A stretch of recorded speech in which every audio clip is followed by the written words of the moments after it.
नमस्कार प्रिय दर्शकों, आप देख रहे हैं ज्योतिष मंत्रा। प्रिय दर्शकों, आज चर्चा है उस देवी की, उस साधना की, उस प्रयोग की जिसके विषय में लंबे समय से बार बार आग्रह किया जा रहा था बहुत से लोगों का कि इसके विषय में कोई सरल और सटीक समाधान या साधना दे जिससे कि कार्य सिद्ध हो, सफल हो। और आज माता श्याम कौर मोहिनी का एक सरल तंत्र प्रयोग देने जा रहा हूं। मंत्र की चर्चा नहीं है, ना विशेष किसी प्रकार के विधि विधान की चर्चा है। कुछ सामग्री माता श्याम कौर मोहिनी के नाम से एक विशेष समय में, एक विशेष दिवस को किस प्रकार से इसे माता श्याम कौर मोहिनी के नाम से भोग दे करके आना है। उसके बाद में माता श्याम कौर मोहिनी की विशेष कृपा आप पर बनती है। चाहे शत्रु हो, चाहे मित्र हो, घर हो, परिवार हो, बाहर हो, कहीं पर भी जाएंगे मान सम्मान पाएंगे। माता श्याम कौर मोहिनी मूलतः वशीकरण के लिए मानी जाती है। अब वशीकरण चाहे शत्रु का ही क्यों ना हो, शत्रु भी आपकी प्रशंसा करने लगे तो वशीकरण ही होगा। तो ऐसी है माता श्याम कौर मोहिनी। इनके माध्यम से कोई भी प्रयोग किया जाएगा वो सफल होगा। चाहे उस प्रयोग को बीमारी के लिए करे, शत्रु बाधा निवृत्ति के लिए करे, किसी को अपना बनाने के लिए करे, या फिर हम किसी अन्य भावना से इस प्रयोग को करते हैं, वो भी सफल हो ही जाता है। आज जिस प्रयोग की चर्चा है, बिना किसी बड़े विधि विधान के और बिना मंत्र साधना के ये प्रयोग चलता है।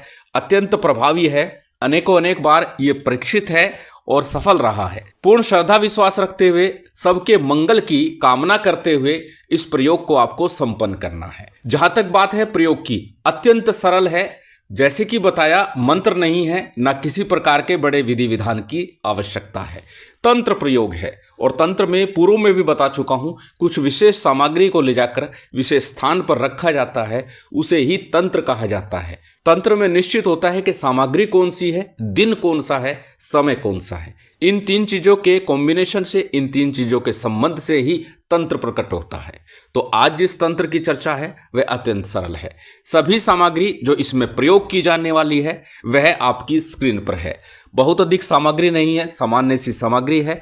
प्रत्येक व्यक्ति इस सामग्री को आसानी से कहीं से भी प्राप्त कर सकता है। सामग्री आपकी स्क्रीन पर है, जिसमें एक दीपक आपको लेकर के जाना है, चमेली के तेल का। छोटा हो बड़ा हो उससे फर्क नहीं पड़ता, थोड़ा सा तेल डाल लिएगा, एक दीपक लेकर के जाइएगा। संभव हो तो आटे का दीपक हो, अन्यथा सामान्य मिट्टी का दीपक लेकर के जा सकते हैं। दूसरी वस्तु है इत्र। एक छोटी सी इत्र की शीशी लेनी है, बड़ी लेना चाहे बड़ी ले सकते हैं। सुगंधित कोई भी अपना प्रिय जो आपको अच्छा लगता हो वो इत्र लीजिएगा और वो आपको लेकर के जाना है। तीसरी वस्तु है 2 अगरबत्ती पूजन के लिए। पूजन विशेष नहीं है, सिर्फ वहां पर रख कर के आना है, 2 अगरबत्ती लगानी है। बात यदि करें भोग प्रसाद की, 2 बूंदी के लड्डू लेने हैं या फिर 2 पेड़े लेने हैं। दोनों में से जो सर्वसुलभ हो, जो आप ले सके वो ले सकते हैं। इसके साथ 2 मीठे पान, और इन सभी वस्तुओं के साथ चाहिए सीटा मिश्री। जो धागे वाली मिश्री होती है वो मिश्री आपको लेनी है, थोड़ी सी छोटे छोटे 7 टुकड़े आपको लेने हैं और उस सामग्री में रख लेना है। इस सभी सामग्री का आपको प्रयोग करना है। किस प्रकार प्रयोग करना है, कब करना है, कैसे करना है, चलिए जान लेते हैं। इस सामग्री का प्रयोग किसी भी सिद्ध योग मुहूर्त में, विशेषकर अष्टमी तिथि हो, मंगलवार का दिन हो, उस दिन से आरंभ करेंगे तो सफलता निश्चित समझिए। हो ही नहीं सकता कि सफल ना हो। अन्यथा कोई अन्य सिद्धि योग मुहूर्त बन रहा हो, उस दिन मंगलवार के दिन संध्या काल में आपको ये सामग्री एकत्रित कर लेनी है किसी दोने में या किसी अन्य पात्र में। और फिर ये सभी सामग्री एक प्रकार सुसज्जित करके, जिस प्रकार भोजन की थाली लगाते हैं, इस प्रकार एक साथ रख लीजिएगा, लगा लीजिएगा। और फिर इस सामग्री को लेकर के बिना किसी से बोले, बिना किसी से बात करे, एकदम मौन अवस्था में आपको ये प्रयोग आरंभ करना है। घर से निकलेंगे तब आपको मौन होना है, जब वापस घर आएंगे तब तक आपको मौन ही रहना है, क्योंकि तंत्र है और तंत्र में टोका टोकी नहीं होनी चाहिए। तंत्र हो, टोटका हो, तो बिना टोका टोकी के ही ये प्रयोग किए जाते हैं। इसलिए किसी प्रकार की रोका टोकी ना हो। रास्ते में कोई व्यक्ति मिले, आपसे बात करे, तो बिना जवाब दिए सीधे निकल जाना। तो इस प्रकार की आपको व्यवस्था करनी है, कोई रास्ते में आपको टोके नहीं। इस बात का इस प्रयोग में विशेष ध्यान रखना है। ये सारी सामग्री लेकर के आपको मंगलवार के दिन जाना है। कहाँ जाना है? केले का कोई वृक्ष हो उसके नीचे चले जाइएगा, वहां ले जाकर के इस सामग्री को आपको रखना है। केले का वृक्ष थोड़ा बड़ा हो, ऐसा नहीं आप गमले में पौधा लगा लें और उसके नीचे रखेंगे, उसका कोई फल नहीं मिलेगा। वृक्ष कहा है तो बड़ा होना चाहिए, जिसकी छाया थोड़ी पड़ती हो, इतना बड़ा वृक्ष हो, उसके नीचे आपको यह प्रयोग करना है। केले के वृक्ष के पास पहुंच करके सबसे पहले आप प्रणाम कीजिए। उसके बाद उत्तर मुख होकर के बैठ जाइएगा। पश्चिम मुख होकर के बैठ सकते हैं क्योंकि संध्या काल का समय है। उत्तर या पश्चिम मुख होकर बैठना ज्यादा श्रेयकर होगा। उत्तर मुख होकर पश्चिम मुख होकर बैठ जाइए। अब बैठने के बाद आपको क्या करना है?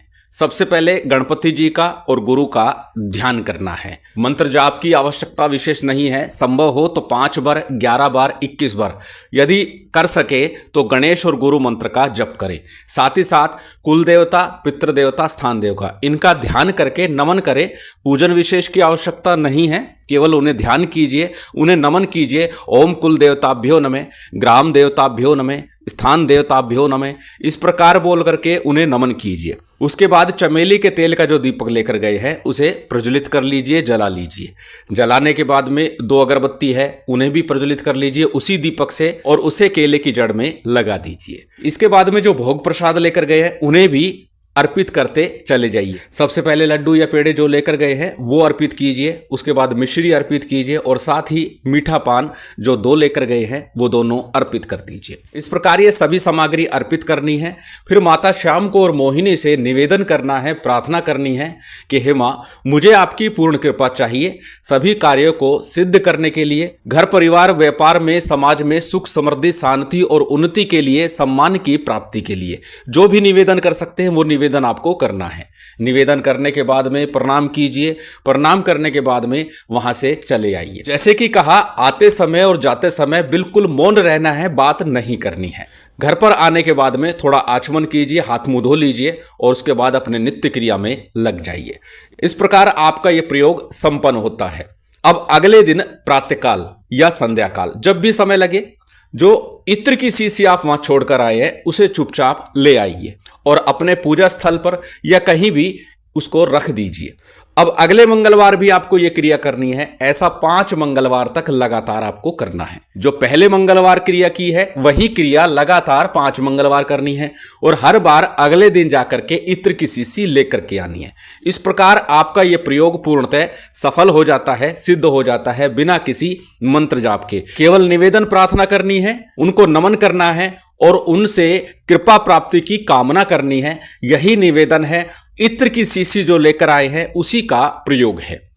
जब 5 मंगलवार पूर्ण हो जाए उसके बाद आपका यह प्रयोग पूर्ण होता है। अब माता श्याम को और मोहिनी के नाम से 2-5 कन्याओं को कुछ भेंट वस्तु इत्यादि दे दीजिए। कुछ भी जो आपकी श्रद्धा हो, जो आपका सामर्थ हो, वो वस्तु कन्याओं को आपको वितरित करनी है। 2 को, 5 को, 7 को, जितनी को आप दे सके। उसके बाद आपका प्रयोग आरंभ होता है। अब प्रयोग कैसे करना है? जो इत्र की शीशी लेकर आए हैं उस इत्र का आपको प्रयोग करना है। जब भी कहीं जाना हो किसी विशेष कार्य के लिए इत्र का प्रयोग कर सकते हैं। किसी शत्रु से भी अगर मिलने जा रहे हैं, कोर्ट कचहरी का मामला है, कहने का तात्पर्य है कभी भी कहीं भी किसी भी कार्य के लिए जाए उस इत्र को आपको लगा करके जाना है। माता श्याम को और मोहिनी का ध्यान करते हुए, उन्हें नमन करते हुए। बस इतने से प्रयोग से ही आपको रिजल्ट मिलेगा, परिणाम मिलेगा और प्रत्यक्ष आप स्वयं अनुभव करेंगे कि माता श्याम को और मोहिनी की कृपा आप पर बन गई है।